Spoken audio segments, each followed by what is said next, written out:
It was with great trepidation that Megan set foot in Bledsoe's once again. She noticed that there was a sign in the window indicating that the store was temporarily closed. Vern practically never closed the store. Unless it was serious. I'm not going to get upset, she told herself. I'm not going to cry. I'm going to explain everything and hope for the best. As she walked to the back of the store, she passed Dario. He said nothing to her and she felt stung by his silence.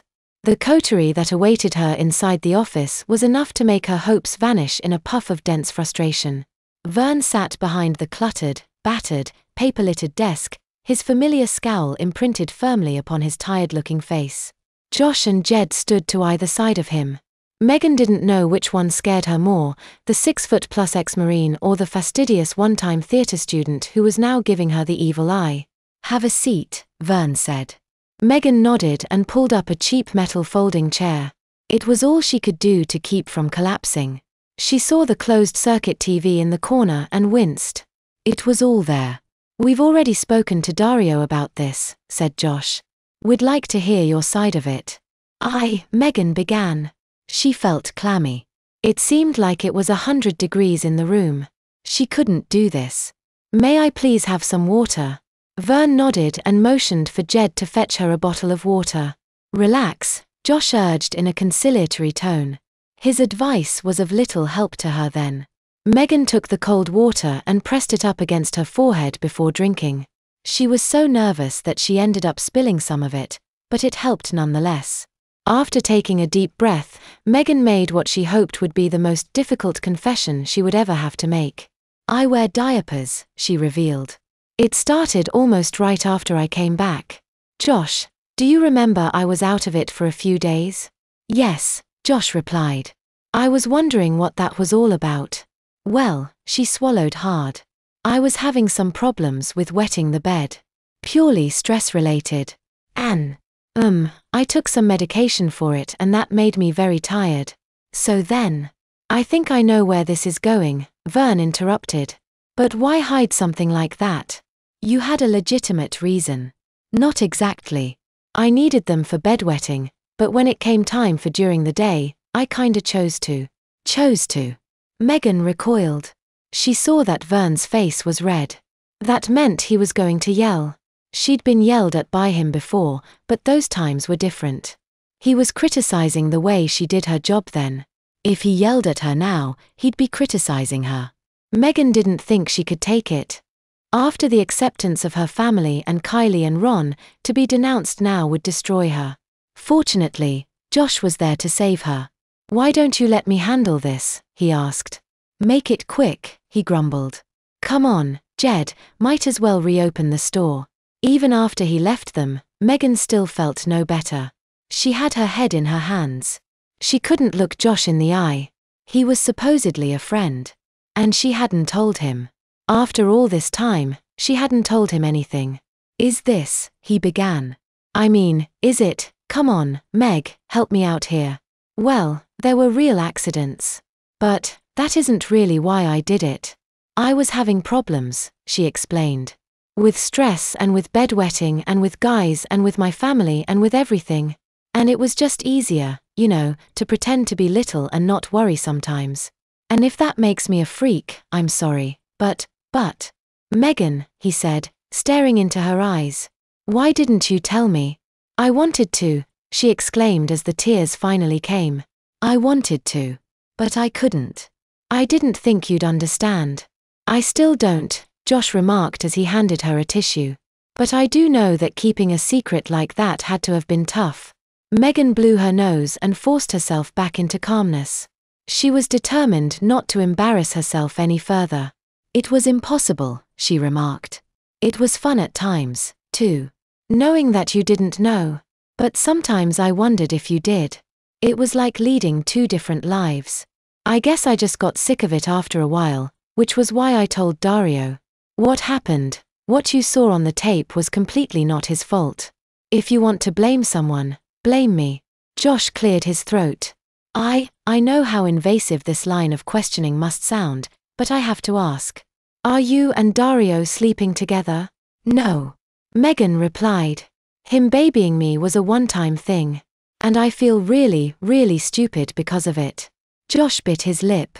This is very difficult, he told her. On the one hand, I'd just as well look the other way and pretend this whole thing never happened. On the other hand, I feel that there are issues here that need to be addressed. Oh, damn the issues, Josh. Am I fired?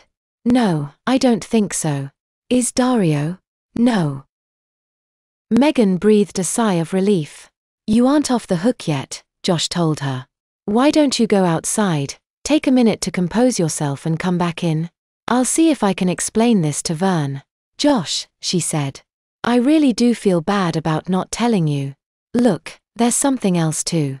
While you were on vacation, there was a robbery, he remarked. I know. How? Vern told me. Would you please give me a minute? Megan nodded and humbly withdrew. She still had her job, but she couldn't even begin to count the number of people she'd hurt. Maybe it would be better if she just quit. She spotted Dario outside smoking and approached him. While he didn't move away, he did not extend the warmest of greetings. You aren't getting fired, she told him. Neither am I. That's great, right? Yeah. I'm really sorry. I should have known this would happen. Forget it. Are you still mad? No, he answered. But if it's just the same, I'd rather not be talking to you. Oh, I understand. After that exchange, the last thing she wanted to do was go back inside. She wanted to run. She wanted to plunge herself into a cave and never come out. In the end, her common sense won out and she re-entered the store. Frankly, I'm disgusted and annoyed, Vern remarked. Don't let me catch you doing that again. Doing? He means the little exhibition act you put on for Dario, Josh explained. We all don't have a problem with you wearing diapers, but if a customer complains, then it is a problem. I don't like it, said Vern. But I'm not going to do anything about it, lest the goddamn ACLU jump down my throat. That, and you're still a valuable worker. No more surprises. Megan felt unburdened. She had just been granted a reprieve. Her guilt, however, still ate at her. Josh, she began. I've had a very long day, he confessed. And I'd like to get out of here now. So if you have anything to say to me, either join me for coffee or tell me tomorrow. Coffee, Megan replied. She felt as if she had a lot of explaining to do. Over a cup of French roast on a quiet bench, Megan let herself go. She let Josh have the whole story, everything that had happened over the past few months. She couldn't stop herself even if she wanted to. Josh bore it all with weary fascination. He was tired and it showed, but he tried to show that he cared. And I'm stuck, Megan finally concluded. On the one hand, I want to do normal things. I want a boyfriend and I want to go places and see things and all that. Yet, at the same time, I want to run away from it all. And I talked to someone about this and she said the whole thing was about balance. But Josh, I don't know if I can balance it anymore. Of course you can, he told her. We are all contradictory beings. Life is balance. But I digress. What you need is something to hold on to in this. He paused and yawned. Sea of confusion. Yes, that's it. And for that, I think you should talk to Jed. Megan made a confused face. Why Jed? I'm not at liberty to say. Josh. Why do I sense I am going to have a similar heart-to-heart with Natalie the next night? And then with Dario the night after that? Because you have no life, she joked. Sometimes, he answered. I think you are right. I work and what little pleasure I allow myself so often turns tragic. Geez, Josh. I'm tired. So am I. But thanks for listening. Thanks for telling. When Megan finally did arrive home, she was emotionally and physically drained. What happened? Nancy asked. I can't, Mom, she said. I can't go through explaining it all right now. Will you help put me to sleep? Of course, she replied. But you owe me an explanation in the morning. Megan yawned in response. She was already slipping into slumber. Nancy helped her undress, changed her diaper and tucked her into bed. Sometimes I wonder about that girl, Drew said to his wife. Meanwhile, Megan had worries of her own. In fact, she had too many worries to count. She knew she needed help, but from whom? She decided to A. Go back to Helen and hope she had more words of wisdom. B. Take Josh's advice and talk to Jed. There was something about the way in which he said it that left her with hope. C. Come clean entirely. Confess to Sabrina and Des. Tell Ted while she was at it. Maybe if everyone knew, there would be nothing left for her to run from.